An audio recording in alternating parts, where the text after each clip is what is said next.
اللهم إني أسألك علما نافعا.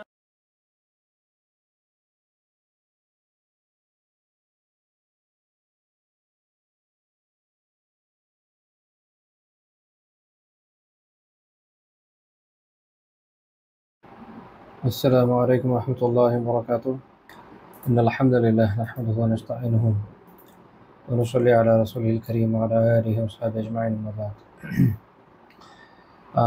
আমাদের আজকের আলোচ্য বিষয় হবে কবিরা গুনাহ, যেহেতু গত শুক্রবারের দাসটা আমাদের হয়নি। তো আমরা আপনাদের খেয়াল আছে তো গতদিন আলোচনা করছিলাম হচ্ছে কথায় ও কাজে অশ্লীলতা বিষয়ে। তো এই বিষয়ে আমাদের মূল যে আলোচনা এটা একরকম শেষ হয়েছে, কারণ বইয়ে আমাদের যে পাঠ্য বইটি ওখানে যতটুকু আলোচনা আছে আলহামদুলিল্লাহ ততটুকু আমরা মোটামুটি করেছি। কিছু মূল যে পয়েন্টটা সেটা আমাদের আলোচনা হয়ে গেছে। এরপরে শেখ রাহিমাহুল্লাহ তাআলা কয়েকটি হাদিস উল্লেখ করেছেন যেটা এটার সাথে প্রাসঙ্গিক, ওটা আমরা আজকে আলোচনা করবো। প্রাসঙ্গিক বলতে এটা উনি অনেক অধ্যায় করে থাকেন, সেটা হচ্ছে কিছু রেওয়ায়েত এরকম থাকে যেগুলো ওই বিষয়টাকে সরাসরি অ্যাড্রেস করে, আর কিছু রেওয়ায়েত এরকম থাকে যেগুলো আমরা যখন একটা গুনাহ নিয়ে আলোচনা করি বা কোনো আত্মিক রোগ নিয়ে আলোচনা করি সেক্ষেত্রে এই রেওয়ায়েতগুলোর মধ্যে এই রোগগুলোর বা এই সমস্যাগুলোর এই পাপগুলোর সমাধান খুঁজে পাওয়া যায়, যে কীভাবে আমরা এর থেকে বেঁচে যেতে পারি। এর বিপরীত জিনিসটা কী, কারণ একটা বিষয় যদি খারাপ হয় তখন এর বিপরীত যেটা ভালো বিষয় সেটাকে যদি আত্মস্থ করা যায় তাহলে এর মাধ্যমে ওই পাপ থেকে ওই রোগ থেকে বেঁচে থাকা সম্ভব হয়। তো এই জন্য শেখ রাহিমাহুল্লাহ তাআলা দেখা যায় যে অনেক অধ্যায় পরবর্তী পর্যায়ে কিছু রেওয়ায়েত উল্লেখ করে থাকেন। তো এই অধ্যায়েও আমরা যে আমাদের যে আলোচ্য অধ্যায় ছিল সেই অধ্যায়েও এই পরবর্তী পর্যায়ে উনি কয়েকটি রেওয়ায়েত এই প্রসঙ্গে উল্লেখ করেছেন। মূলত সকল হচ্ছে রিফক নিয়ে, যেটাকে আমরা বাংলায় বলতে পারি যে নম্রতা। রিফক হচ্ছে মূলত নম্রতা, সৌম্যও বলা যায়। রিফকার আবিধানিক অর্থ সম্পর্কে মুল্লা আলী কারি রাহমাতুল্লাহ মেরকাতে উনি বলছেন যে রিফক হচ্ছে জিদ্দুল উনফ, এটা হচ্ছে কঠোরতার বিপরীত কোনো কিছু। যখন আপনি কঠোরতার বিপরীত কোনো কিছু করবেন তখন এটা হচ্ছে কি রিফক। তারপর উনি বলছেন ওয়াল মুদারাতু মা'রুফাকাই ওয়ালিনু জানিব ওয়াল লুতফ ফি আখযিল আমর বিআহসানিল উজুহি ওয়া আইসারিহা। এটা হচ্ছে যারা সহচর থাকে, আপনাদের সহচরদের সাথে ভদ্রতা নম্রতা প্রদর্শন করা, কোমল আচরণ করা, যে কোনো বিষয়ে সুন্দরতম সহজতর আইসার, যেটা সবচেয়ে সুন্দর সহজ পদ্ধতি, আহসান এবং আইসার সবচেয়ে সুন্দর এবং সহজ পদ্ধতি যেটা, এটাকে গ্রহণ করার নাম হচ্ছে কি রিফক। তাহলে রিফক একটা ব্যাপক বিষয়, অর্থাৎ যে কোনো বিষয়ে যেখানে কঠোরতার কথা আছে এই কঠোরতার বিপরীতে যা আমরা করি এটাই রিফক। এক ব্যাপকভাবে বুঝতে গেলে যখন আমরা আমাদের সাথে যারা চলাচল করে তাদের সাথে ভদ্রতা এবং নম্রতা, খেয়াল করেন ভদ্রতা এবং নম্রতা প্রদর্শন করি, কোমল আচরণ করি, যে কোনো বিষয়ে সবচেয়ে সুন্দর সমাধানটাকে পদ্ধতিটাকে গ্রহণ করি, সবচেয়ে সহজ পদ্ধতিটাকে গ্রহণ করি, এটা হচ্ছে রিফক। এই ব্যাখ্যাটা বুঝতে হবে, ভালো করে বুঝতে হবে। যদি এই ব্যাখ্যাটা মাথায় থাকে তাহলে আমরা এরপরে যে হাদিসগুলো উল্লেখ করবো ইনশাআল্লাহ তাআলা ওটা বোঝা সহজ হবে। নয়তো আপনি যদি বাংলা অনুবাদ পড়েন, অনেক সময় দেখা গেল যে বাংলা অনুবাদে তো দেখেন আমি এত বড় কথা বলেছি, আরবিতে এটা পুরো এক লাইন নেয়, বাংলায় অনুবাদ করতে গেলে না হলে 2 লাইন যাবে। তো একজন অনুবাদকের পক্ষে কখনোই সম্ভব না যে সে একটা শব্দ যখন অনুবাদ করবে 2 লাইন অনুবাদ করবে, এটা তো অসম্ভব। এটা যদি করতে যায় তাহলে দেখা যাবে ছোট একটা হাদিসের কিতাব বা ধরেন কোরআনের কোনো এক পারার অনুবাদ করতে গেলে ওটা এক বিশাল বড় ভলিউম হয়ে যাবে। তো এই জন্য এটা অনুবাদকরা কখনো করেন না, এটা সম্ভব হয় না, ওটার জন্য ব্যাখ্যা করতে দেখা লাগে। তো এটা থেকে একটা বিষয় শিখে রাখেন, সেটা হচ্ছে যে কেন আসলে বাংলা অনুবাদ থেকে আপনি সব কিছু আত্মস্থ করতে পারবেন না। দেখেন খুব মিনি ডিটেলসে যায়নি, শুধু শব্দের শাব্দিক অর্থ নিয়ে যখন আলোচনা করতে যাই তখনই দেখা যায় যে এটার ভিতরে এত বেশি অন্তর্নিহিত অর্থ থাকে যে সেইটা শুধু অনুবাদের ভিতরে আসে না। সেই জন্য আমাদের কী করতে হয়, আমাদের ব্যাখ্যা গ্রন্থের দিকে প্রত্যাবর্তন করতে হয়, সেগুলো সাহায্য নিতে হয়। তো এই জন্য আমাদের যাদের মধ্যে এই অভ্যাসটা আছে যে কোনো একটা অনুবাদ পড়ার পর মনে হয় সুবহানাল্লাহ আমি তো ইউরেকার বিশেষ কিছু আবিষ্কার করে ফেলেছি যেটা দুনিয়াতে কেউ আগে কখনো আবিষ্কার করেনি, তাদের অবশ্যই বিষয়ে সতর্ক থাকা উচিত। এমন হতে পারে যে আপনি যেটা আবিষ্কার করেছেন এটা আবিষ্কার হয়নি, এটা বরং যেটা সঠিক ছিল সেটাকে নষ্ট করা হচ্ছে, সেটা হতে পারে, আল্লাহ আলো। এই জন্য সতর্কতা কাম্য।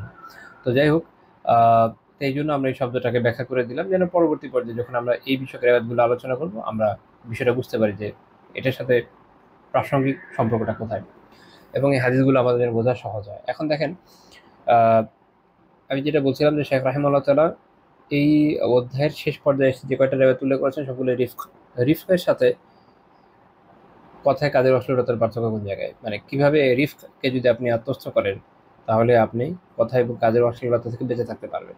তো আমরা এখন এই ব্যাখ্যার দিকে যদি দেখি, দেখেন ব্যাখ্যাটা হলো এই যে যখন আমরা কঠোরতার বিপরীত আচরণ করি, আমরা যখন বিভিন্ন ধরনের পাপে লিপ্ত হয়ে যায় আমাদের অন্তর কঠোর হয়ে যায়। খেয়াল করবেন যে যারা যে কোনো ধরনের পাপের মধ্যে অনেক বেশি লিপ্ত হয়ে যায় গ্র্যাজুয়ালি তাদের অন্তর অনেক কঠোর হয়ে যায়। সেটা মিথ্যা হতে পারে, ধোঁকাবাজি, প্রতারণা, অশ্লীলতা, যে কোনো ধরনের পাপ হতে পারে। দেখবেন যে যারা মিথ্যা বলতে থাকে, এটা আমরা যদি আজকে সুযোগ হয় ইনশাআল্লাহ তাআলা আলোচনা করবো, সামনে আমাদের আলোচ্য বিষয় হিসেবে আছে। তো যারা মিথ্যা বলতে থাকে একটা পর্যায়ে মিথ্যা তাদের এমন অভ্যাস হয়ে যায় যে আল্লাহ তাআলার দরবারে মিথ্যাবাদী হিসেবে লিখিত হয়ে যায়। সে চাইলেও সত্য বলতে পারে না। দেখবেন যে ওই যে যারা ল প্র্যাকটিস করে এদের অবস্থা এরকম হয়ে যায় অনেকের, মিথ্যা বলতে বলতে বলতে বলতে দুনিয়া যে কোনো খারাপ বিষয় তার কাছে ওকে, সে ওই কিছু লিগাল ম্যাক্সিম আছে ওগুলো সামনে দিয়ে বলবে যে আম, কি বলে নট গিল্টি আনটিল প্রুভেন ইত্যাদি ইত্যাদি ডায়লগবাজি দিয়ে তারপরে দুনিয়ার যে কোনো বদমাইশ তার পক্ষে দাঁড়িয়ে যাবে এবং কিছু টাকা পয়সা কামানোর জন্য ইচ্ছা মতো মিথ্যা বলতে থাকবে। এক পর্যায়ে মিথ্যাটা তার জীবনের একটা স্বভাবে পরিণত হবে, কোনোভাবে সেখান থেকে কিন্তু বেরো আসতে পারবে না, অত কঠিন হয়ে যাবে। মানুষের প্রতি সাধারণ যে আহ, ভালোবাসা থাকার কথা, সম্প্রীতি থাকার কথা, কারো ক্ষতি হলে তার সাহায্যে এগিয়ে যাওয়ার যে একটা কামনা থাকার কথা, এটা তাদের থাকে না। কারণ তাদের মূল চিন্তায় থাকে কখন টাকাটা পাবো। তো এখানে কার যান বাঁচলো, কে উড়ে গেল, এটা তার কাছে কোনো ম্যাটার করে না। তো এটা আমি একটা উদাহরণ দিলাম যেহেতু এটা আমাদের কাছে একটা মোস্ট কমন প্রফেশন যেখানে এই বিষয়টাকে সবচেয়ে বেশি ব্যবহার করা হয়। এভাবে অন্যান্য যত পাপের বিষয় আপনি দেখবেন যে মানুষ যখন পাপ করতে থাকে একসময় এই বিষয়টা তার কাছে কোনো ব্যাপার মনে হয় না। তো এখন আমরা যে আমাদের যে মূল টপিকটা ছিল অশ্লীলতা, এখন ওখানে আসেন দেখেন যে যারা কথায় অশ্লীল, সবসময় অশ্লীল, মিথ্যাও কিন্তু এক ধরনের অশ্লীলতা, এটাও এক ধরনের পাপে নিকৃষ্ট বিষয়।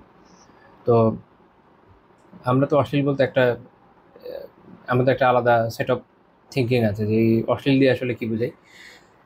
এই জন্য আমরা শুরুতে ব্যাখ্যা করেছিলাম যে আসলে অশ্লীলতা বলতে আমরা যে জিনিসটাকে আলোচনা করতে যাচ্ছি, কভার করতে যাচ্ছি, এটা একটু ব্যাপক। তো এটার মধ্যে মিথ্যাও আছে, যে কোনো নিকৃষ্ট খারাপ বিষয় এর ভিতরে চলে আসে। তো যখন একজন মানুষের মধ্যে এই নম্রতাটা থাকবে এবং ভদ্রতা থাকবে, তারপরে হচ্ছে সুন্দর বিষয় গ্রহণের আগ্রহ থাকবে, সহজ বিষয় গ্রহণের আগ্রহ থাকবে, তখন যেটা হবে যে সে এই খারাপ বিষয়গুলো থেকে বেঁচে থাকবে। সে সত্য বলবে, সে মিথ্যার বিপরীতে সত্য বলবে, সে অশ্লীলতার বিপরীতে সে তখন শ্লীল পদ্ধতিকে গ্রহণ করবে, যেটা সঠিক, যেটা ভালো, যেটার মধ্যে ভদ্রতা আছে, যেটার মধ্যে নম্রতা আছে। কিন্তু যখন মানুষ মাত্র কঠিন হয়ে যায় পাপ করতে করতে এবং তার মধ্যে রিস্ক থাকে না, তখন যেটা হয় যে সে যে কোনো ধরনের পাপের মধ্যে লিপ্ত হয়ে যায়, এটা নিয়ে তার মধ্যে কোনো ধরনের অনুশোচনা বোধ কাজ করে না। যেটা একটু আগে বলছিলাম যে মিথ্যা বলছে এটা নিয়ে আর তার খুব বেশি মাথা ব্যথা এখন আর নাই, বলতে বলতে অভ্যস্ত হয়ে গেছে। মানুষ যখন প্রথম প্রথম পাপ করে, প্রথম প্রথম কঠিন হয়, অনেক রকমের চিন্তা মাথায় আসে, একসময় সে অভ্যস্ত হয়ে যায়, তখন আর তার কোনো সমস্যা হয় না। যে জীবনে প্রথম ঘুষ খায় তার অনেক চিন্তা হয় যে ঘুষ খাবো কি হবে না হবে, তারপর দেখবেন যে একসময় এমন অভ্যাস হয়ে যায় হাত চুলকায়। তো যেটাই হোক যাই হোক যে কোনো পরিস্থিতি হোক তার ঘুষ খাওয়াই লাগবে, সে এটার জন্য পাগল হয়ে যায়। এরকম যারা বিভিন্ন অশ্লীল সম্পর্কে লিপ্ত হয়, মানুষের আহ, বিভিন্ন ধরনের যে অশ্লীল সম্পর্ক হতে পারে, এগুলোতে যখন মানুষ লিপ্ত হয় তখনও কি হয়, প্রথম প্রথম হয়তো একটু অস্বস্তি লাগতে পারে, একটা অস্বস্তি থাকে হয়তো ফার্স্ট ফার্স্ট। তারপর এক পর্যায়ে সে এমন অভ্যস্ত হয়ে যায় যেটা তার জীবনে একটা অনুষঙ্গে পরিণত হয়ে যায়। একই রকম মানুষ যারা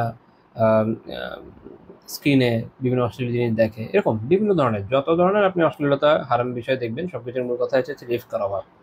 তার অন্তর কঠিন হয়ে যায় গুণা করতে করতে, তার মধ্যে ভদ্রতা এবং নম্রতা জিনিসটা নেই।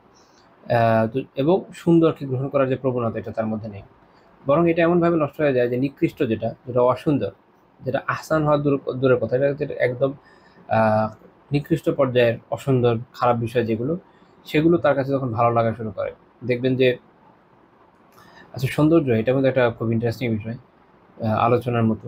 আমি মাঝে মাঝে একটা কথা বলি যে আমাদের যে জীবন দর্শন, ইসলামের জীবন দর্শনটা বোঝা খুব জরুরি। যখন মানুষ এটা বুঝবে না তখন হয় সেটা বুঝলো না, তখন খারাপ যেটা সেটাকে ভালো মনে করবে, অথবা সেটাকে উল্টা বুঝে বা অর্ধেক বুঝে, তখন যেটা পরিপূর্ণরূপে আসলে আম, ইসলামের প্রতিনিধিত্ব করে না ওই বিষয়কে তার মনে হতে পারে যাচ্ছে এটাও মনে হয় ইসলামী, কারণ সে অর্ধেক বুঝেছে, তার মনে চাচ্ছে এটা যেহেতু ইসলাম যেহেতু এটা চায় তাহলে এটাও চাইবে, এভাবে তারা অনেক সময় মিলিয়ে ফেলে। এই জন্য ইসলামের যে জীবন বোধগুলো এগুলো বোঝা জরুরি। যেমন ধরেন সৌন্দর্যের কথা আসেন, সৌন্দর্য বলেন, নন্দন তত্ত্ব, এখানে ইসলামের দৃষ্টিভঙ্গিটা এটা বোঝা খুব জরুরি। যেমন দেখবেন যে যারা আর্টের সাথে যুক্ত, বিভিন্ন ধরনের ছবি টবি আঁকে টাকে, বিভিন্ন ভাস্কর্য টাস্কর্য বানায়, তো তাদের মনে হচ্ছে অনেক সুন্দর, আল্লাহ তাআলা তো সুন্দর, আল্লাহ তাআলা সুন্দর পছন্দ করেন, তাহলে এটা কেন পছন্দ করছে না? তো এখন এখন ইসলামের দৃষ্টিভঙ্গিটা আসলে এই জায়গায় কি, সেটা হলো যে সুন্দর সেটা সুন্দর যেটা ইসলামের দৃষ্টিতে সুন্দর, যেটার মধ্যে গুনাহ নাই, যেটার মধ্যে পাপ নাই, যেটা একদম আমরা বললো নির্মল, এরকম হওয়া জরুরি। তখন এটা আসলে সুন্দর। এটা ছাড়া আমরা বলবো না সুন্দর, খালি চোখে আবার দেখতে খুব ভালো লাগছে এটা হলে একটা জিনিস সুন্দর হয়ে যাবে, এরকম নয়। তো এই জন্য দেখা যায় যে এই ধরনের লোক যারা, তারা ধরেন তারা যখন ভাস্কর্য বা এমন কিছু বানাচ্ছে, তাদের মনে হচ্ছে এটা তো সুন্দর, কিন্তু ইসলামের দৃষ্টিতে তো সুন্দর না। কারণ এটা আল্লাহ তাআলা নিষিদ্ধ বিষয়ের মধ্যে চলে আসে। যখনই হারাম হয়ে যাবে, ওটা আপনার চোখে যতই আই সুদিং মনে হোক না কেন, এটা আসলে আল্লাহ তাআলার কাছে এটা নিকৃষ্ট, ইসলামের দৃষ্টিতে এটা নিকৃষ্ট, এটা ভালো নয়। একরকমভাবে যারা ছবি টবি আঁকে, এক পর্যায়ে তারা নগ্নতার দিকে চলে যায়, ওই ধরনের ছবি টবি আঁকতেই হয় তাদের, এটা তার সিলেবাসের মধ্যেই থাকে। তো তাদের কাছে বিষয়টা খুব স্বাভাবিক মনে হয় যে আরে কত সুন্দর, হিউম্যান বডি অনেক সুন্দর, এটাকে আমরা এরকম ডেপিক্ট করছি, আঁকছি। তো ইসলামের দৃষ্টিতে এটা হচ্ছে মানুষের আরও উন্মুক্তকরণ, যেটা হারাম। তার কনসেন্টে হোক মঞ্চে না হোক, তার এখানে কনসেন্ট দেওয়ার কিছু নাই, তার ইখতিয়ারই নেই এরকম কোনো কনসেন্ট দেয় ইসলামের দৃষ্টিতে। কিন্তু তার অন্যদের মনে হচ্ছে যে এটা বিশাল একটা সুন্দর বিষয়, একটা কুল জিনিস, ইসলাম কেন নিষেধ করছে? ইসলামের কাছে এটা খাবে, এটা নিকৃষ্ট। তো যত কিছু হারাম আছে, খারাপ বিষয় আছে, ওগুলো নিকৃষ্ট। আর যা কিছু ভালো আছে, হালাল আছে, বৈধ আছে, মুস্তাহাব বিষয় আছে, এগুলো হচ্ছে উত্তম, এগুলো হচ্ছে সুন্দর বিষয়। এবং যত আপনি মুস্তাহাবের দিকে যেতে যাবেন, এটা হচ্ছে শুধু বৈধ, এটা ভালো, মুস্তাহাব কাজ করবেন, এটা আহসান, এটা বেশি বেশি সুন্দর। তো গ্র্যাজুয়ালি আপনি যত ভালোর দিকে যাবেন, তত সুন্দর হবে, তত ইসলামের দৃষ্টিতে গ্রহণযোগ্য হবে। তো তাহলে আমাদের কাজ হচ্ছে কি, যে এই রিস্ককে গ্রহণ করা, যার মধ্যে কি আছে, আবার বলছি যে কঠোরতা, বিপরীত আচরণ, ভদ্রতা, নম্রতা, সব কিছুর ক্ষেত্রে সুন্দর পদ্ধতি, সহজ পদ্ধতিকে গ্রহণ করা। যখন আমরা এটা করব, তখন এটার বিপরীতটা যেটা, যেমন বিভিন্ন ধরনের অশ্লীলতা, সেটা কথায় বা কাজে, এটা আলটিমেটলি আমরা ছেড়ে দিতে সক্ষম হব। এটা হচ্ছে আমাদের একটা ভূমিকা, যে কেন এই হাদিসগুলো এখানে এসছে। পরবর্তী পর্যায়ে শেখ রাহিমাহুল্লাহ তাআলা যে হাদিসগুলো উল্লেখ করেছেন, তিনি প্রথম যে হাদিস উল্লেখ করেছেন সহিহ মুসলিমের হাদিস, আয়েশা রাদিয়াল্লাহু তাআলা আনহা থেকে, যে নবী সাল্লাল্লাহু আলাইহি ওয়াসাল্লাম বলেছেন, ইন্না রিফকা লা ইয়াকুনু ফি শাইইন ইল্লা জানাহ ওয়া লা ইউনজাউ মিন শাইইন ইল্লা শানাহ।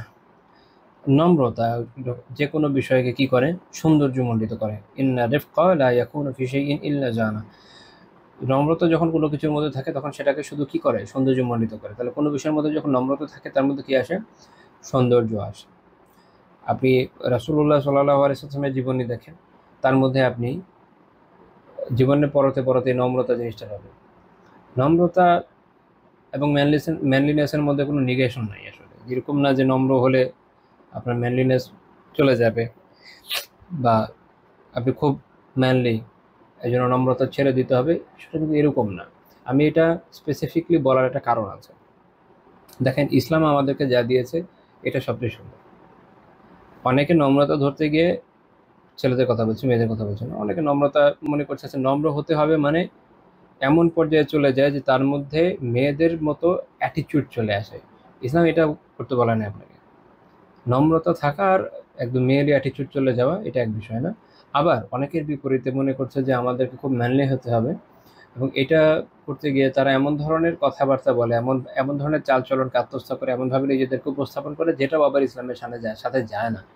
বরং রাসূলুল্লাহ সাল্লাল্লাহু আলাইহি ওয়াসাল্লামের সিরা এই বিষয়ে আমাদেরকে ভিন্ন শিক্ষা দেয়। মনে রাখেন যে যে কোনো বিষয়ে, যে কোনো উত্তম চারিত্রিক গুণের সর্বোত্তম নমুনা হচ্ছেন রাসূলুল্লাহ সাল্লাল্লাহু আলাইহি ওয়াসাল্লাম নিজে। তাকে আমাদের জন্য সর্বোত্তম আদর্শ হিসেবে দেওয়া হয়েছে, প্রেরণ করা হয়েছে। তার পুরা জীবনই আমাদের সামনে আছে, আমরা সেখান থেকে দেখে নিতে পারি কীভাবে উনি নম্র ছিলেন। এবং আপনি যদি পৌরুষের কথা চিন্তা করেন, তো মানব জাতিতে ওনার থেকে পৌরুষদীপ্ত আর কে ছিলেন? কেউই না। উনি সর্বোচ্চ, আলহামদুলিল্লাহ, আমাদের জন্য তিনিই তো আদর্শ।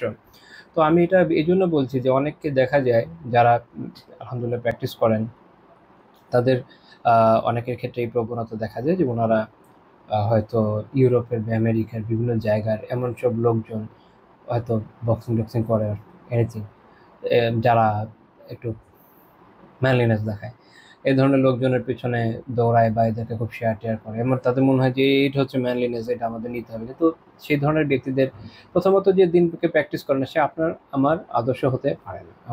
আমাদের যে আদর্শ, জীবনের আদর্শ একজনই, আল্লাহ তাআলা আদর্শ হিসাবে একজনকে রোল মডেল হিসেবে পাঠিয়ে দিয়েছেন। আমাদেরকে তো বলা হয় না যে লাখ লাখ লোককে অনুসরণ করতে হবে, এই জন্য আমরা কনফিউজড হয়ে যাবো, তা তো না, তাই না? সহজ বিষয়। একজন আমাদেরকে রাসূলুল্লাহ সাল্লাল্লাহু আলাইহি ওয়াসাল্লামকে দেওয়া হয়েছে উত্তমভাবে অনুসরণের জন্য, এবং এই কারণেই পৃথিবীর আর কোনো নবীর জীবন এত ডিটেইলভাবে সংরক্ষিত হয় না যেটা তারটা হয়েছে। নবুয়ত পরবর্তী জীবনে, বিশেষ করে মদিনার জীবন যেখানে বিধান আদি পরিপূর্ণতা লাভ করেছে, সেখানে যদি খেয়াল করেন জীবনের প্রত্যেক পরতে যা যা বিষয় রয়েছে তার সবকিছু আমাদের কাছে একদম আহ, বিস্তারিতভাবে সংরক্ষিত হয়েছে যেন আমরা অনুসরণ করতে পারি। তা আমরা এখান থেকে আর কোথায় যাব? হেদায়েতের পরে গোমরাহ ছাড়া আর কিছু থাকে? তো হেদায়েত বাদ দিয়ে কোথায় যাচ্ছেন আপনারা? গোমরাহের দিকে তো যাচ্ছেন, ওদিকে যাওয়া উচিত হবে না, ওখান থেকে বেঁচে থাকেন। করণীয় হচ্ছে যে আল্লাহ রসুল সাল্লাল্লাহু আলাইহি ওয়াসাল্লাম যা আমাদের শিখিয়ে দিয়েছেন ওটাকে আত্মস্থ করা। তো উনি আমাদেরকে নম্রতা শিখিয়েছেন, এবং নম্রতার সাথে সাথে কিভাবে আপনি পৌরোহিত্য হতে পারেন তার শিক্ষা আপনি আল্লাহ রসুলের সিরাত থেকে পেয়ে যাবেন। জানেন, শিখেন, বুঝেন, আত্মস্থ করেন। কুফারদের থেকে দেখার কিছু নেই, ফাসিকদের থেকে, ফাজিরদের থেকে আপনার শেখার কিছু নাই। ওখান থেকে বেঁচে থাকেন। আল্লাহ তাআলা বোঝাতে তৌফিক দেন। আমি আচ্ছা, তো মনে রাখেন, অনেকের মনে হয় যে নম্রতা হলে মনে হয় সৌন্দর্য থাকবে না। না, আল্লাহ রাসূল বলে দিচ্ছেন যে ইন্না রিফকা লা ইয়াকুনু ফি শাইইন ইল্লা জানা। নম্রতা কোনো বিষয় যখন থাকে এটাকে শুধু সৌন্দর্যমণ্ডিতই করে, এটাতে শুধু সৌন্দর্যই বাড়ায়। ওয়ালা ইউনজাউ মিন শাইইন ইল্লা শানা।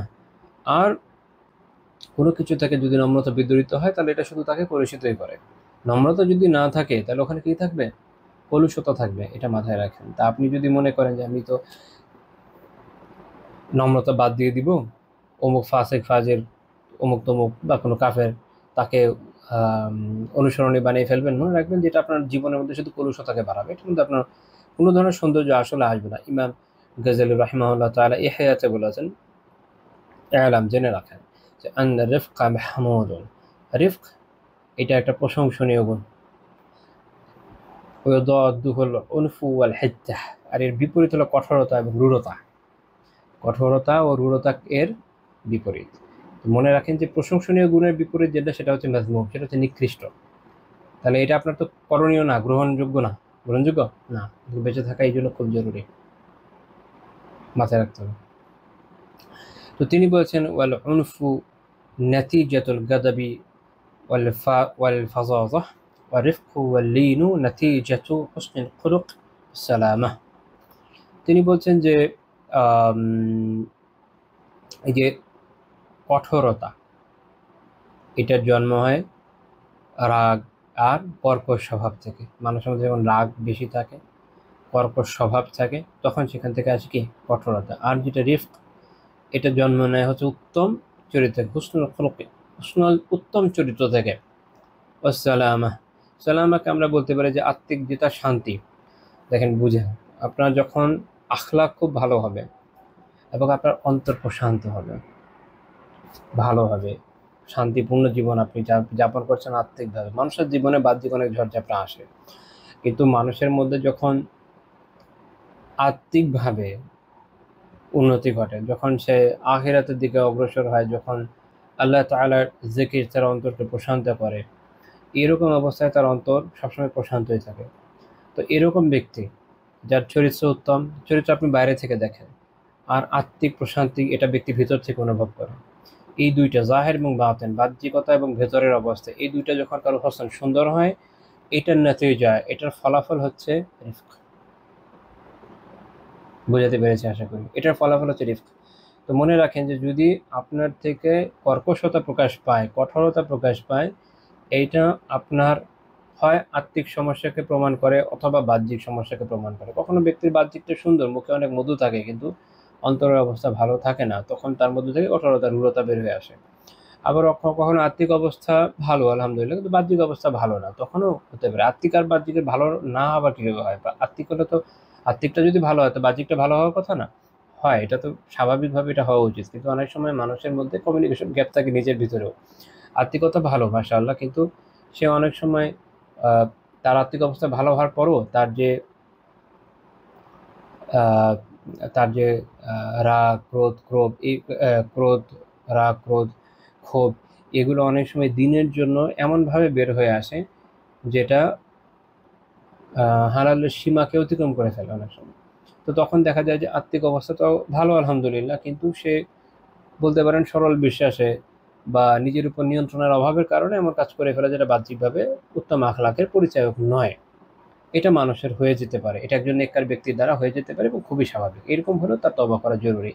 তবে এইটার পরিমাণ যত বেশি হয় তার মধ্যে বাহ্যিকভাবে উত্তম আখলাকের ঘাটতি তত বেশি প্রকট হয়ে যায়, আর যত কমানো যাবে উত্তম আখলাকের প্রকাশও তত ভালো হবে। এই জন্য আমাদের ভেতর এবং বাহির দুটাই ভালো হওয়া খুব জরুরি। সবচেয়ে বেশি জরুরি বেসিক্যালি ভেতরেরটা, তাহলে বাহিরে আপনার সমস্যা তুলনামূলক কম হবে। কিন্তু যদি ভেতরটা খুব খারাপ হয় বাইরেটা খুবই অনেক খারাপ হয়ে যাবে, এটা স্বাভাবিক। তাহলে বুঝেন যে দুইটা আপনাকে প্রকাশ করে দিচ্ছে যে আপনি আসলে কোন ধরনের মানুষ। তো এই জন্য ইমাম গাজ্জালী রাহিমাহুল্লাহ বলছেন যে ওয়ালা ইয়াহসুনুল খুলুকু ইল্লা বিদাবতি কুওয়াতিল গাদাবি ওয়া হিফযিহা আলা হিদ্দিল ইতিদাল।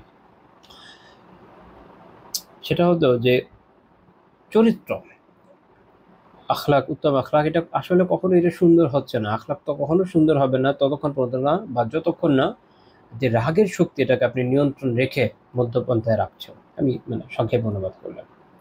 আপনার যে কুওয়াতুল গদব, রাগের যে শক্তিটা, এইটাকে আপনি যতক্ষণ না আত্মস্থ করছেন এটা এবং একে সংরক্ষণ করে রাখছেন হচ্ছে ইতিদাল বা মধ্যপন্থার সীমার মধ্যে। রাগকে নিয়ন্ত্রণ করে তাকে মধ্যপন্থার সীমার মধ্যে যতক্ষণ না রাখছেন ততক্ষণ পর্যন্ত কি হবে না, হুসনুল খুলুক বা উত্তম আখলাক হবে না। এই যে আমি একটু আগে যে কথাটা বললাম, ইমাম গাজ্জালী রাহিমাহুল্লাহ অ্যাকচুয়ালি এটাই বলেছেন জাস্ট এক লাইনে। আমাদের জ্ঞান কম তো যেন বেশি কথা বলার লাগে, ওনারা অনেক অল্প কথায় বলে দেন। দুইটা বিষয় উনি আগের লাইনে বলেছেন, হুসনুল খুলুক আর সালামা। আমি জন্য তখন এটা কোরিলেশনটা ব্যাখ্যা করলাম। তারপর উনি আবার বলছেন যে হুসনুল খুলুক তো তখন হবে না।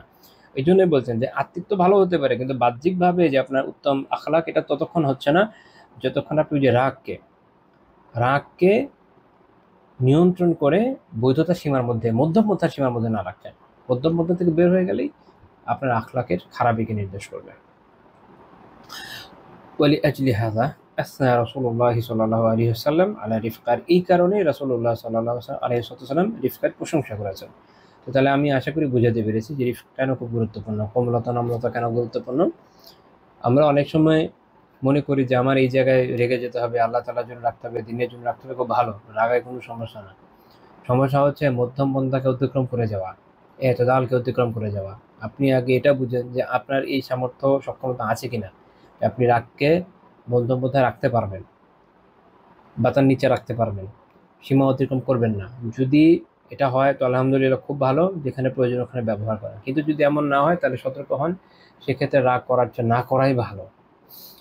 আচ্ছা, তো আসেন পরের হাদিসটা দেখি। তারপরে হাদিস তিনি যেটা উল্লেখ করেছেন ইমাম তিরমিজি রাহিমাহুল্লাহ তাআলা তো সুনানে উল্লেখ করেছেন 2488 নম্বর হাদিস। রাসূলুল্লাহ সাল্লাল্লাহু আলাইহি ওয়াসাল্লাম বলেছেন, আলা উখবিরুকুম বিমান ইয়াহরুমু আলান নার আও বিমান তাহরুমু আলাইহিন নার। আমি কি তোমাদেরকে এটা জানাবো না যে যার জন্য আগুনকে হারাম করা হয়েছে, জাহান্নামকে হারাম করা হয়েছে, অথবা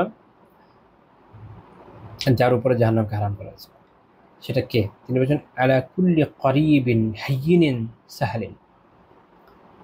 এমন ব্যক্তি, কোন ব্যক্তি যে কারিব, তিনটা গুণ বলেছেন, কারিব, হাইয়িন, সাহল।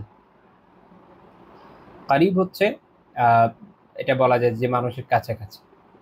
আল্লামা মুবারকপুর রাহিমাহুল্লাহ তাআলা তুহফাতুল আহওয়াজিতে বলছেন এই ইলান্নাস, অর্থাৎ মানুষের যে নিকটবর্তী, অর্থাৎ যে মানুষের কাছে জনপ্রিয়, লোকপ্রিয়, খারাপের জন্য না ভালোর জন্য। আমাদের যখন সমাজ নষ্ট হয়ে যায় খারাপের জন্য মানুষ লোকপ্রিয় হয়, জানেন?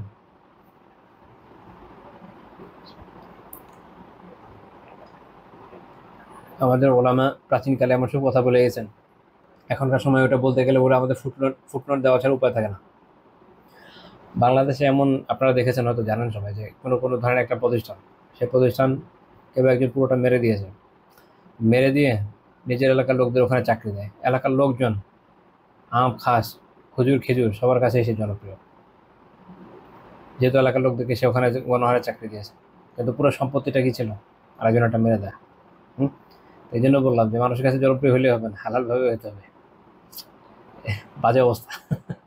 আচ্ছা, তো মানুষের কাছে, মানুষের যে নিকটবর্তী, যাকে সুখে দুঃখে মানুষ পাশে পায়, যে তাকে বিভিন্ন ভালো কাজে সাহায্য করে, এটা আমাদের জন্য একটা উৎসাহব্যঞ্জক বিষয় যে কেন আমরা আসলে মানুষের জন্য করার চেষ্টা করবো।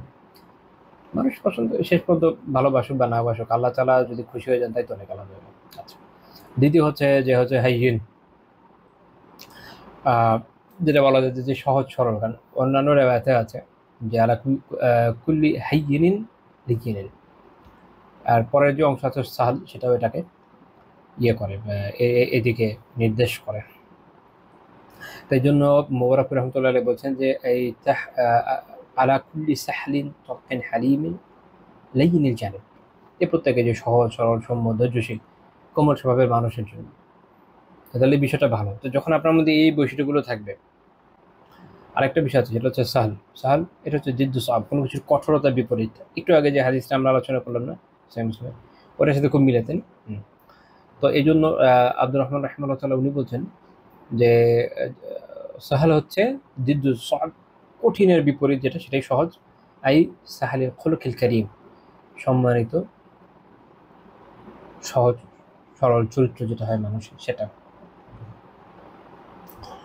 তো তাহলে যখন একজন মানুষ এই বৈশিষ্ট্যগুলো অর্জন করে, যে মানুষের কাছাকাছি থাকে, মানুষের জন্য কল্যাণকর হয়, মানুষের সাথে জনপ্রিয় হয়, হালালভাবে সহজ সরল ধরনের মানুষ, নম্রভাষী, সদাচারীও বলতে পারেন, যার মধ্যে কোমল স্বভাব আছে, যে ধৈর্যশীল। মানে আমি কিন্তু শব্দগুলো ব্যাখ্যা করছি জাস্ট, যদি শব্দ তিনটা আবিধানিক অর্থ নিয়ে আমরা খুব ইনডেপথ আলোচনা যাইনি, বেসিক্যালি শুধু আবিধানিক অর্থ নিয়ে আলোচনা করছি। তখন দেখবেন এর মধ্যে অনেকগুলো বৈশিষ্ট্য ভিতর থেকে আপনি চলে আসেন, কারণ শব্দগুলোকে ধারণ করে, অনেকগুলো অর্থকে ধারণ করে। এটা হচ্ছে আরবি ভাষার বিশেষত্ব, একটা শব্দ অনেক অর্থকে ধারণ করে। তো এই জন্য সহজ সরল সৌম্য ধৈর্যশীল কোমল স্বভাব সবই চলে আসবে। তো এই ধরনের ব্যক্তি যারা, এবং আমি বলেছি যে এগুলো স্ট্যান্ডার্ড হচ্ছে দিন, এগুলো স্ট্যান্ডার্ড কি দিন, এগুলো স্ট্যান্ডার্ড সেকুলারিজম না, লিবারালিজম না, নাথিং, এগুলো কিচ্ছু না, জাস্ট ইসলাম। ইসলাম যা বলে। আচ্ছা, আমি রিসেন্টলি একটা মজার কথা পেয়েছি, সেটা কি Islamism. What is Islamism? Islamism বলে কিছু না, ইসলামই, হ্যাঁ, ইজম করতে আসলো। মানব রচিত বিষয়কে ইসলামের সাথে এক মানদণ্ডে মাপার কোনো সুযোগ নেই। ইসলাম আল্লাহ তাআলার দেওয়া দিন, এটার একদম ভেতর থেকে বাহির যা কিছু আছে, শুরু থেকে শেষ যা কিছু আছে, সব আল্লাহ তাআলার দান।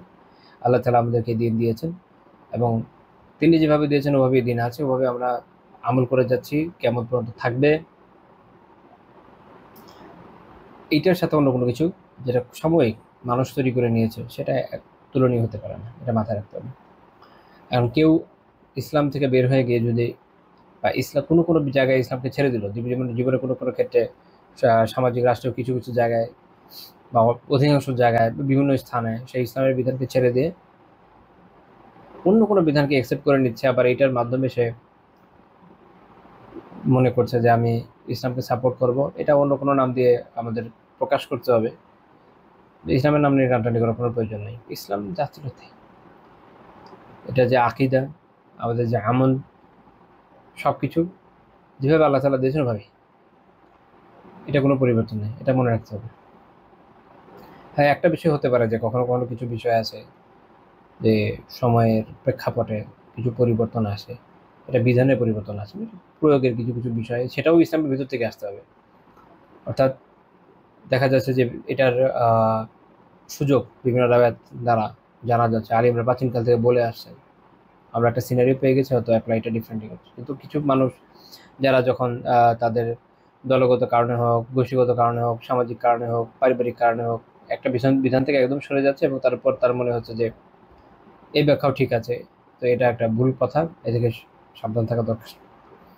আচ্ছা, এই যে বৈশিষ্ট্যগুলো আমরা বললাম, তো এগুলোর উপর আমাদের যখন থাকতে হবে, যখন আমরা এর মধ্যে থাকবো তখন কি হবে? তখন আপনি যখন ভালোর কারণে জনপ্রিয় হবেন, আলটিমেটলি আপনি অশ্লীলতা ছাড়বেন। আপনি যখন সহজ সরল নম্রভাষী মানুষ হবেন, সদাচারী হবেন, দেখবেন এই ধরনের বিষয় থেকে আপনি দূরে থাকবেন। যে যারা না বিভিন্ন ধরনের অশ্লীল কাজের মধ্যে যুক্ত, কথায় হোক কাজে হোক, প্রথম কথা হচ্ছে তারা তো নিশ্চয়ই শান্তসম্য ভদ্রলোক হয় না। দেখেন যারা গালিগালাজ করে তাদের আপনি অ্যাপ্রোচগুলো দেখেন। আমি এমনি সাধারণ ধরনের মানুষ যাদেরকে আমরা আমাদের ভাষায় প্র্যাকটিসিং টাইপের বলি না, তাদের কথা বাদ দিলাম। আপনি যদি অনলাইনে ধরুন ফেসবুকে একটু সময় কাটান, আপনি এমন অনেক হুজুর পাবেন। আমি যেন সবসময় নিজেদের কথা বলি, আত্মসমালোচনা করি, কারণ হচ্ছে বাইরের লোক, আমি এখন এদের নিয়ে আর কি বলবো? যে দিন পালনই করে না তাকে নিয়ে আমি কি বলবো? তাকে এটা নিয়ে আমি কি বলবো? তার তো আগে দিনের দাওয়াত দিতে হবে। এগুলো তো ভিতরের বিষয়, তাই না? আগে তো একদম মূল বিষয়ের আলোচনা তার সাথে হবে, যে ভাই তুমি তো সলাতে আদায় করছো না, ইসলামের ভিতরে থাকবা কেমনি? ওর কথা আলাদা, কিন্তু যে দাবি করছে যে সে ইসলামের ভিতরে আছে, সে 5 ওয়াক্ত সালাত আদায় করছে, সে তো একটা লেবাস ধরেছে, এই ধরনের লোকদের নিয়ে আলোচনা করা আসলে অনেক বেশি জরুরি হয়ে গেছে। কারণ এই সমস্যাগুলো এত বেশি প্রকট যে মাঝে মাঝে আফসোস হয়। দেখা যায় যে আপনি ধরেন না, ফেসবুকের ভিতর দিয়ে একটু যান বা এক্সে কিছু সময় যদি কাটান, আপনি দেখবেন যে মানুষজন একে অপরের উপর এমন অশ্লীলভাবে আক্রমণ করছে, এমন অশ্লীলভাবে কথাবার্তা বলছে, গালিগালাজ করছে, নিকৃষ্ট কথাবার্তা বলছে।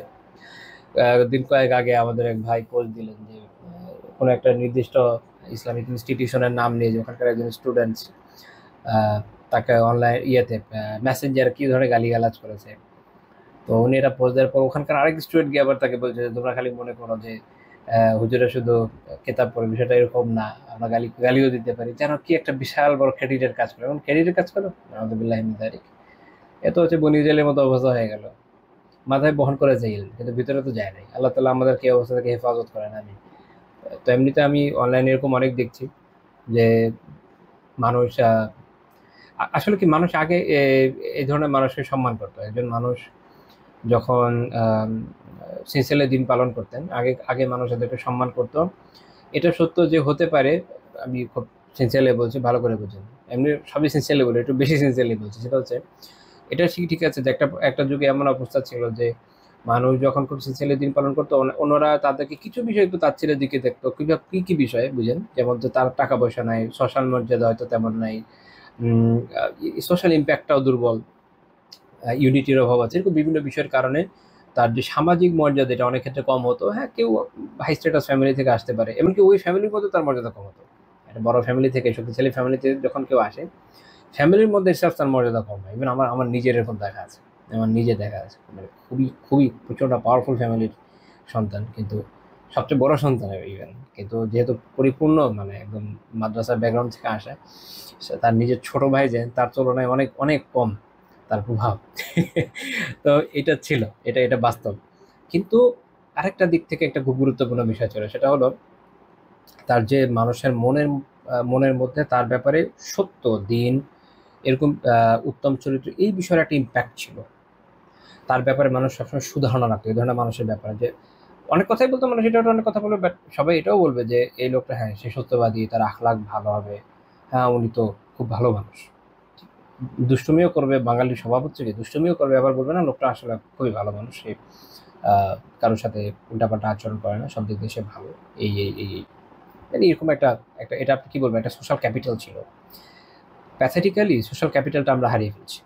অনেকের মনে হয়েছে যে আমাদের একটু কুল সাজতে হবে, এই জন্য আমরা হার্শনেস দেখাবো, যে কোনো জায়গায় হার্শনেস দেখাবো, তারপর হচ্ছে যে কোনো উল্টাপাল্টা কথা বলবো, শরীয়তের সীমার তো কোনো ধার ধারবো না, গালিগালাজ করবো, মানুষ ইনবক্সে গিয়ে গালি দিব, কমেন্টের মধ্যে গালি দিব, অশ্লীল কথাবার্তা বলবো। আমার ফেসবুকে এরকম আমি আমি পুরো ফেসবুকে আমার ফ্রেন্ড লিস্ট ছেটে ফেলছিলাম একবার, বেশ কয়েকটি ইস্যুর কারণে ছেটে ফেলছি। বাট তার মধ্যে একবার একটা ক্রিটিক্যাল ইস্যু ছিল এটা, আমি খুব বেছে বেছে লোকজন নিতাম, খুব বেছে বেছে নিতাম, যাদের প্রোফাইল দেখে মনে হতো যে আচ্ছা ভালো, আলহামদুলিল্লাহ নিচ্ছে। এর ভেতরে এবং কি যারা প্রেস্টিজিয়াস, আমি খুব সাধারণ জায়গার কথা বলছি না, প্রেস্টিজিয়াস বিভিন্ন ইনস্টিটিউশনে, ইসলামিক ইনস্টিটিউশন বাংলাদেশের প্রেস্টিজিয়াস ইনস্টিটিউশনে পড়েছে বা পড়াচ্ছে শিক্ষক, এরকম ধরনের লোকজন আমার আমার সাথে অ্যাড আছে। আমি ওয়ালে হয়তো যাচ্ছি, এখন ওনারা কোথাও কমেন্ট করলে তো আমার সামনে ওই পোস্ট চলে আসে আলটিমেটলি, ফেসবুকের যেটা অ্যালগরিদম।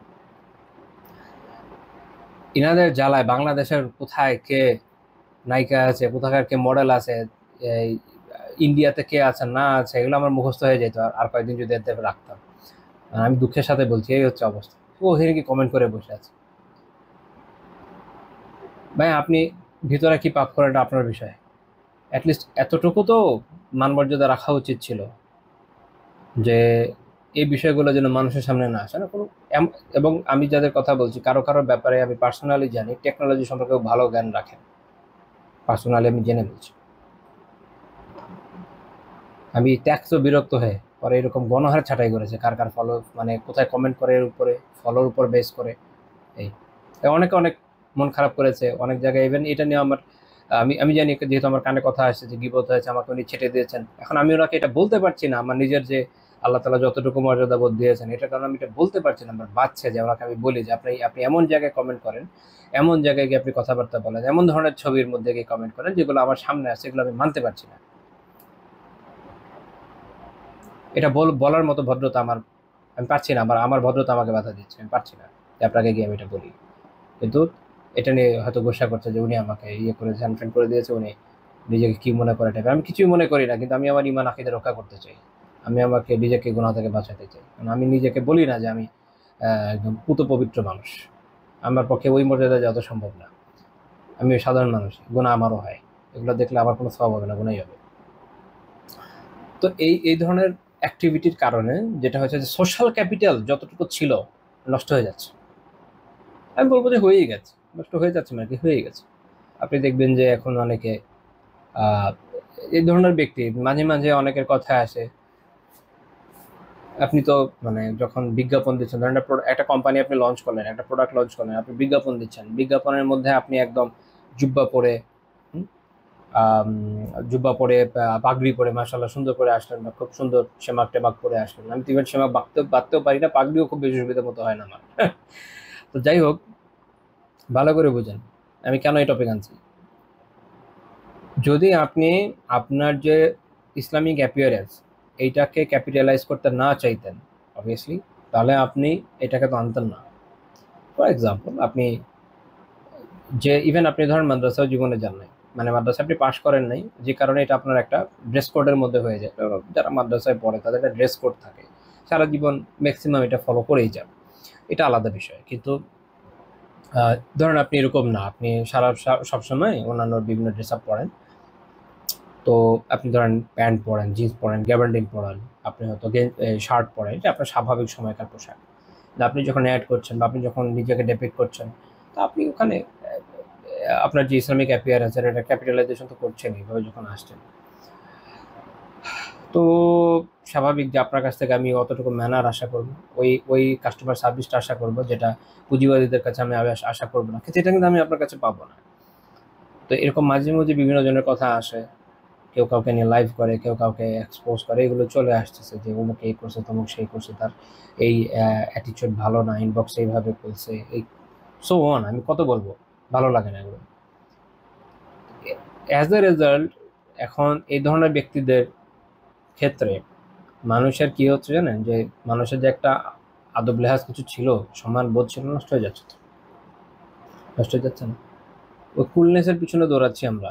আমরা কোন জিনিসটা আই ক্যাচি হয় এটার পিছনে দৌড়াচ্ছে, কিন্তু কোনটা আসলে সাস্টেনেবল ওটার পিছনে দৌড়াচ্ছে না। দিনের উপর থাকা, দিন আমাদেরকে অ্যাকচুয়ালি যে গাইডলাইন দিয়েছে তার উপর থাকা, রাসূলুল্লাহ সাল্লাল্লাহু আলাইহি ওয়াসাল্লামের সুন্নাহ অনুসরণ করা, সালাফের পথে চলা, এটা হচ্ছে সাস্টেনেবল, এটাই সাস্টেন করবে। আর বাকি যেগুলো আপনি এখন ফলো করছেন বা যেগুলো পিছনে দৌড়াচ্ছেন, এগুলো সাস্টেন করবে না, বরং এগুলো একসময় পথে বসিয়ে দিয়ে যাবে, সেটা সময় বোঝা যাবে। এখন হয়তো অনেকের কাছে খারাপ লাগতে পারে আমার কথা। আচ্ছা, তো তাহলে মনে রাখেন যে এই বৈশিষ্ট্যগুলো যেটা বললাম, ওগুলো যখন থাকবে, আপনি যখন সহজ সরল হবেন, মানুষের কাছে জনপ্রিয় হলেন, নম্রভাষী, সদাচারী, কোমল স্বভাবের মানুষ, ধৈর্যশীল, এগুলো সবগুলো রিস্কের মধ্যে আসলে আসে। এবং এটা আপনাকে কি করবে জানেন, এটা আপনাকে জাহান্নাম থেকে বাঁচাবে, এবং জাহান্নামের আগুন আপনার জন্য হারাম হয়ে যাবে। কারণ এগুলো থাকার কারণে আপনি অনেক পাপ থেকে বাঁচবেন, অনেক অশ্লীলতা, কথা এবং কাজের অনেক অশ্লীলতা থেকে বাঁচবেন। আপনি কাউকে গালি দিতে পারবেন না তো এগুলো থাকলে, আপনি কাউকে মিথ্যা বলতে পারবেন না। ওই যে কুলে দেখাতে গিয়ে আহ, আছে না কিছু কিছু কিছু ওয়ার্ড তারা হর হামেশা বলে ফেলে, এগুলো আপনি বলবেন না। আমি আবার আরেক মুসিবত দেখছি, অনেকে কি করে, এটা গালি, আপনি যদি গালি নাই দেন, আপনি এটা উল্টা করে লিখলেন কেন? যে কোনো শব্দই হোক, মনে করেন 3 অক্ষর, 2 অক্ষর, 4 অক্ষর, 5 অক্ষর, 10 অক্ষর, যত অক্ষরই হোক, আগে পিছে করে পোস্ট করে দেয়। এটা আমি, যারা নিজেদের ইসলামিক মনে করে তাদের লেখালেখি দেবে, হাজি হয় এটা গালি, তো এটা হারাম। উল্টা লিখলেও হারাম, সিধা লিখলেও হারাম, আগে পিছে করলেও হারাম। অথবা এটা গালি না, তাহলে আপনি দিচ্ছেন কেন? গালি মনে করে তো দিচ্ছেন, কেন দিচ্ছেন? হয় এটা অশ্লীল কথা, সোজা লিখলেও অশ্লীল, উল্টা লিখলেও অশ্লীল, সামনে পিছিয়ে করলেও অশ্লীল, হারাম। অথবা এটা অশ্লীল না, তা আপনি এটা কিভাবে লিখছেন কেন? দরকার কি ছিল আপনার লেখার? এতটুকু আকল নেই, এতটুকু এতটুকু তাকওয়া নেই। পাপ করবেন করেন, আমি বলছি না পাপ করতে উৎসাহ দিচ্ছি না, কথার কথা, বাংলায় যে বলি না আমরা, এটা করলেন করেন এরকম। ওকে, প্রত্যেক মানুষের কোনো না কোনো পাপ থাকে, গোপন রাখলে তাও আশা আছে আল্লাহ মাফ করবে। আপনি এইভাবে সবার সামনে প্রবেশ করছেন কেন? আল্লাহর ভয় নেই? পোস্টের মধ্যে লিখে বসে আছেন, ভিডিওর মধ্যে দিয়ে রাখছেন, কুলনেস দেখাচ্ছে। কিসের কুলনেস? জাহান্নামে যাওয়া কোনো কুলনেসের বিষয় হলো? তো যাই হোক, এই ধরনের বৈশিষ্ট্য থেকে যখন বেঁচে থাকবেন, ইনশাআল্লাহ তাআলা জাহান্নাম হারাম হবে আমাদের জন্য। আল্লাহ তাআলা আমাদের তৌফিক দেন, আমাদের জন্য এই ভালো বৈশিষ্ট্যগুলো হয়। আমি এই হাদিস ইমাম তিরমিজি রাহিমাহুল্লাহ উল্লেখ করেছেন, যেটা বলেছি, এবং উনি এটাকে হাসান গারি বলেছেন, শাইখ আলবানী রাহিমাহুল্লাহ সহিহ বলেছেন। আরেকটা হাদিস ইমাম আবু দাউদ রাহিমাহুল্লাহ তাআলা সুনানে উল্লেখ করেছেন 4008 নম্বর হাদিস। রাসূলুল্লাহ সাল্লাল্লাহু আলাইহি ওয়াসাল্লাম বলেছেন, মা ইউহরামুর রিফকা ইউহরামুল খায়রা কুল্লাহ। যে রিফক থেকে বঞ্চিত হলো সে পুরো কল্যাণ থেকে, যত কল্যাণ আছে সকল কল্যাণ থেকে বঞ্চিত হলো। এটা সহিহ সনদে এসেছে। তাহলে বুঝেন যে যখন মানুষ এই যে রিফক থেকে বঞ্চিত হয়ে যায়, যত রকমের খায়ের হতে পারে, যত রকমের খায়ের হতে পারে, আপনি সব ধরনের খায়ের, সব ধরনের কল্যাণ থেকে বঞ্চিত হবে। এটা বুঝেন, ভালো করে বুঝেন। আল্লাহ তাআলা আমাদের বোঝার এবং আমলের তৌফিক দান করেন, আমিন। এইটার মাধ্যমে আমি এই অধ্যায়ের আলোচনাটা শেষ করে ফেললাম। এখন আরেকটা অধ্যায় শুরু করবো ইনশাআল্লাহ তাআলা।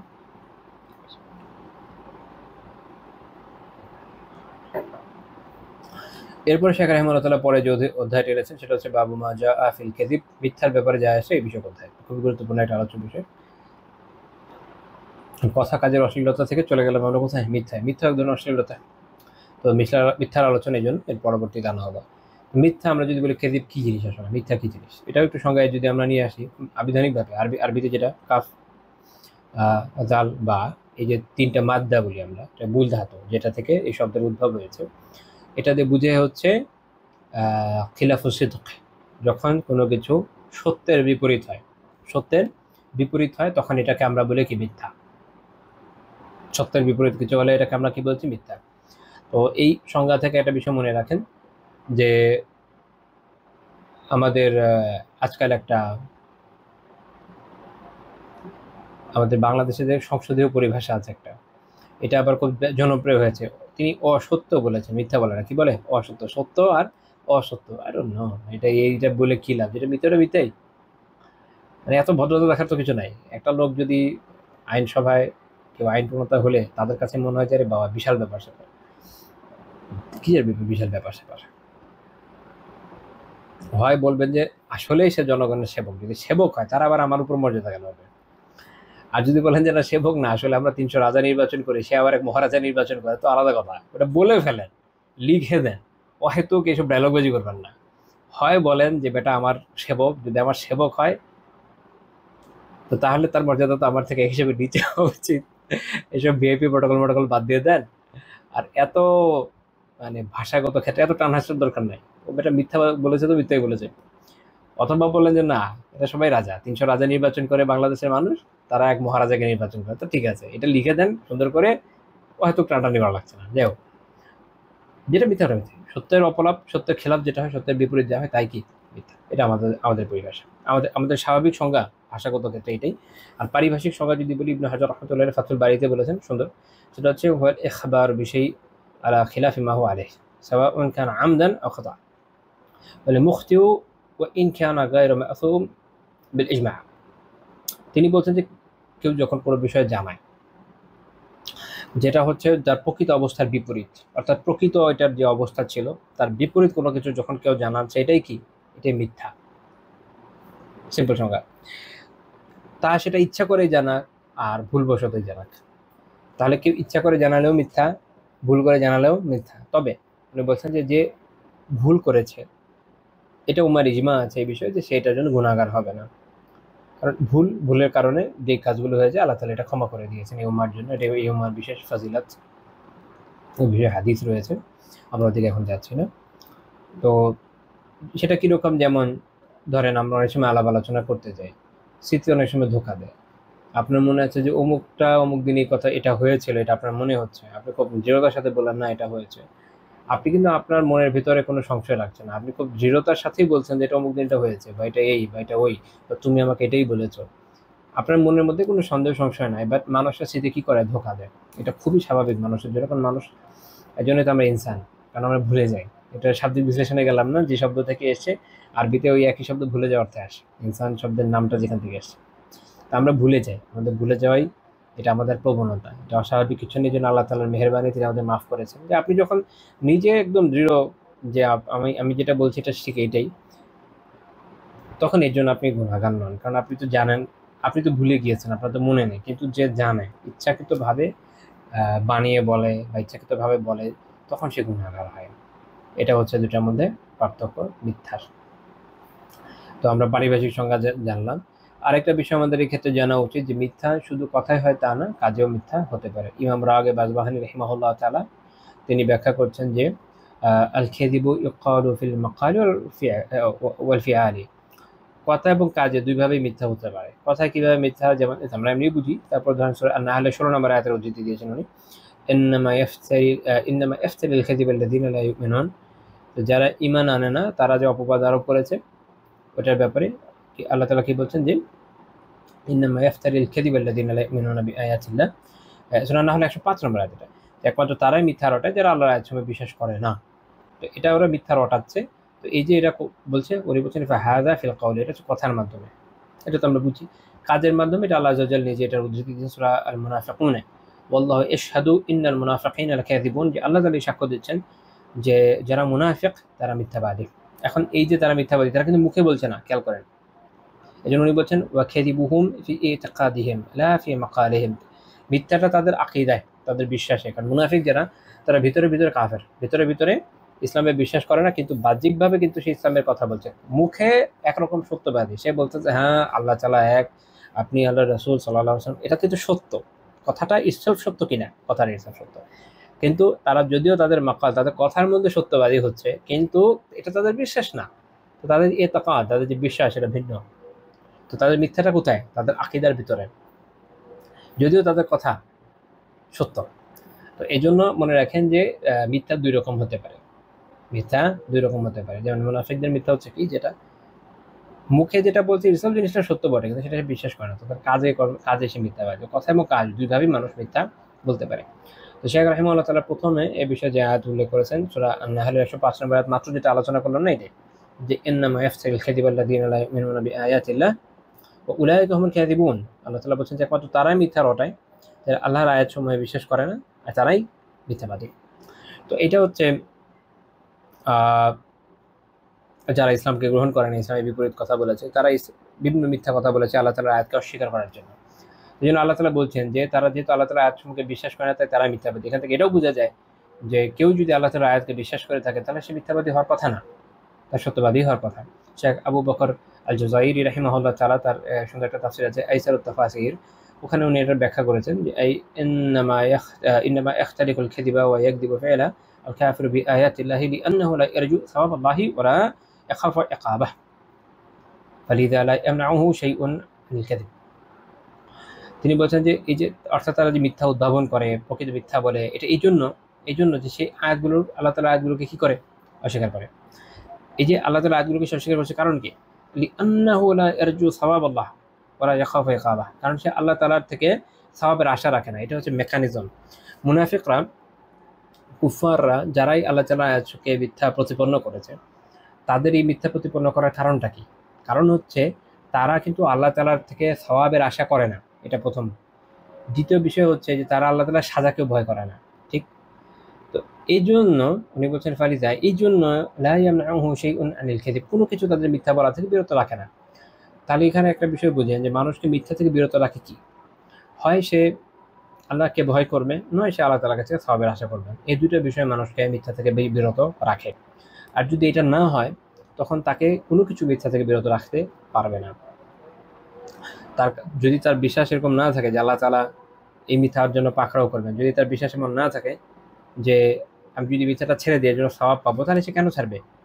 দুনিয়ার বিভিন্ন সুযোগ সুবিধার জন্য সে মিথ্যা বলতেই থাকবে। এই জন্য দেখবেন যে কাফেররা, তারা তো মিথ্যা বলাটাকে আর্টের পর্যায়ে নিয়ে যায়, এবং তারা এটা নিয়ে মাথা ঘামায় না, কারণ যেহেতু তাদের এটা নিয়ে কোনো মাথা ব্যথা নাই যে পরকালে আমার সাথে কি হবে। তাই জন্য মিথ্যা বলা থেকে সে কি হয় না, বিরত থাকে না, সে মিথ্যা বলতে থাকে। সে নিজের যান বাঁচানোর জন্য বলে, সে বিভিন্ন বেনিফিট পাওয়ার জন্য বলে, অহেতুকও বলে। এখন এটা কি মুমিনের বৈশিষ্ট্য হতে পারে? পারে না। এই জন্য উনি বলছেন যে আম্মাল মুমিনু ফাইন্নাহু ইয়ারজু সাওয়াবা সিদকি ওয়া ইয়াখাফু ইকাবাল কাযিব, আর মুমিন যে, সে সত্যবাদী, তার সত্য কথাতে সওয়াব এটা পাওয়ার আশা রাখে, আর সে মিথ্যার যে সাজা এটাকে ভয় করে। ফালিযা ওয়ালা ইয়াকযিবু আবাদা, এই জন্য সে কখনো মিথ্যা বলে না। এখন দেখেন, এই ব্যাখ্যাটা যদি আমরা আমাদের জীবনে প্রতিফলিত করি, এটা নিয়ে ভাবি, তাহলে বোঝা যাবে যে আমাদের মধ্যে ঈমান আসলে কতটুকু ইফেক্টিভলি কার্যকর, আমাদের জীবনে কতটুকু পারফেক্টলি কার্যকর আছে, এটা তখন বোঝা যাবে। দেখেন, একজন মুমিন হিসাবে আমরা আমাদের আশেপাশে যদি আমরা দেখি, এখন বললে তো সবাই বললো হ্যাঁ আমি তো মুমিন, আমি তো মুসলিম, খুব ভালো। তো এখন তুমি কি এটা আশা করো যে তুমি সত্য বলার স্বভাব পাবা? তুমি কি আশা করো, তুমি কি মিথ্যার সাজাকে ভয় করে এটা থেকে বেঁচে থাকতে চাও? যদি তাই হয় তাহলে সত্যবাদী হয়, মিথ্যা ছেড়ে দাও। কিন্তু আপনি দেখবেন যে আমাদের সমাজের প্রত্যেক পদে পদে এর বিপরীতটা। মানুষ সত্য থেকে বাঁচতে চায়, সত্য থেকে বাঁচতে চায় বেসিক্যালি।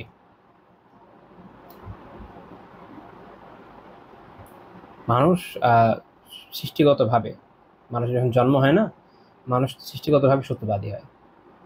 সে ফিতরাতের উপর জন্ম নেয়, সে শুরু থেকে কি বলে? সত্যই বলে। সমাজ, পরিবার, পরিবেশ তাকে মিথ্যা বলা শেখায়।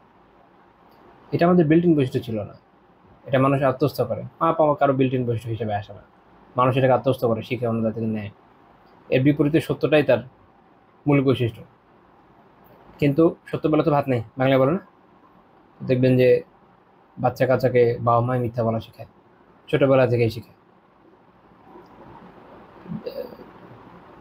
দেখা যাচ্ছে যে হয়তো কারো ফোন রিসিভ করবে না, বলছে যে হ্যাঁ বলে দাও যে বাবা ঘুমায়, বাবা বাসা নাই, এরকম আরো বিভিন্ন ক্ষেত্রে। আবার দেখা যায় সত্য বললে সন্তান অনেক সময় মুসিবতে পড়া যায় বাবা মার সাথে, মিথ্যা বললে পার পাওয়া যায়। এভাবে সে শিখে নেয় যে মিথ্যা বলা যায়। গ্রাজুয়ালি সে মিথ্যা বলতে বলতে আসলে মৃত্যুকে পরিণত হয়, পুরো জাতি মৃত্যু হয়ে গেছে। আমরা আল্লাহ হেফাজত করেন। তো এরকম যখন হয় তখন তার মধ্যে আসলে ইমানের বৈশিষ্ট্যটা থাকছে কোথায়? মুমিনের বৈশিষ্ট্যটা হওয়ার কথা না। সে আল্লাহর ভয়ে মিথ্যা থেকে বাঁচবে, সে সওয়াবের আশায় সত্য বলবে। বিপরীতটা হলো কাফেরের বৈশিষ্ট্য, মুশরিকের বৈশিষ্ট্য আর মুনাফিকের বৈশিষ্ট্য, তাই না? এটাই তো বাস্তবতা। তো এই জন্য আল্লাহ তাআলা বলছেন যে এটা তো কাফেরদের বৈশিষ্ট্য, যে তারা আল্লাহ তাআলা যেহেতু আয়াতকে বিশ্বাস করে না, তাদের মিথ্যা রটায়। উলাইকা হুমুল কাযিবুন, আর তারা মিথ্যাবাদী। এবং মিথ্যাবাদী হওয়ার কারণে এটাই, সওয়াবের আশা না রাখা আর আল্লাহ তাআলার আযাবকে ভয় না করা। একটা মানুষ যতই মোরাল হোক না কেন, তার যদি আখিরাতে ভয় না থাকে, আল্লাহ তাআলাকে ভয় না করে, সওয়াবের আশা না থাকে, জীবনের কোনো না কোনো জায়গায়, কোনো না কোনো সময়ে দেখা যাবে যে কোনো না কোনো বেনিফিটের জন্য সে মিথ্যা বলে বলবে। সে বলবে যে আচ্ছা এটা আবার একটা কিছু ইন্টারেস্টিং টার্মও আছে, আমার এখন খেয়াল আসছে না। মানে অনেক সময় বলা যায় এটা আমার একটা মোরাল অব্লিগেশন ছিল, হার্ম থেকে বাঁচার জন্য, ইত্যাদি ইত্যাদি বিভিন্ন কথাবার্তা বলবে। মুখরোচক কথা, শুনতে ভালোই লাগে। কিন্তু মূল কথা এখানেই যে যেহেতু আল্লাহ তাআলার ভয় তার নাই, সওয়াবের আশাও তার নাই, তাই সে ততক্ষণই বিরত থাকে মিথ্যা বলা থেকে যতক্ষণ তার স্বার্থের সাথে এটা সাংঘর্ষিক না হয়। সুযোগের অভাবে, আমরা না সুযোগের অভাবে পাপ থেকে বিরত থাকা, এটা সে থাকবে। যখনই স্বার্থের সাথে সাংঘর্ষিক হয়ে যাবে তখন দেখবেন যে আর থাকতে পারবে না, আলটিমেটলি মিথ্যা দিকে সে চলে যাবে। মানুষকে সবসময় মিথ্যা থেকে বাঁচাতে পারে এইটাই, আল্লাহ তাআলার ভয়, তাকওয়া, সওয়াবের আশা, এটার বিকল্প নেই। আচ্ছা, তো দ্বিতীয় যে আয়াত তিনি উল্লেখ করছেন সেটা হচ্ছে সূরা বাকারার একদম শুরু থেকে 10 নম্বর আয়াত। আল্লাহ তাআলা মুনাফিকদের ব্যাপারে বলছেন ফি কুলুবিহিম মারাদুন ফাজাদাহুমুল্লাহু মারাদা, তাদের অন্তরে আছে কি রোগ, এবং আল্লাহ তাআলা তাদের রোগকে বৃদ্ধি করে দিয়েছেন। ওয়া লাহুম আযাবুন আলীমুন বিমা কানু ইয়াকযিবুন, তারা যেহেতু মিথ্যা বলেছে, এই জন্য আল্লাহ তাআলা তাদের জন্য মর্মন্তুদ শাস্তির ব্যবস্থা রেখেছেন। তো এটার ব্যাখ্যায় শেখ জাযাইরি রাহমাতুল্লাহি আলাইহি তাফসীরে বলছেন এই আয়াতে কি আছে, আত-তাহযীরু মিনাল কাযিবি ওয়ান নিফাক ওয়াল খিদা, এটা মধ্যে মিথ্যা, নিফাক এবং প্রতারণা থেকে সতর্ক করা হয়েছে এই আয়াতে। وأن عاقبة الخداع تعود على صاحبها كما أن سيئتها لا يتولد عنها إلا سيئة مثلها।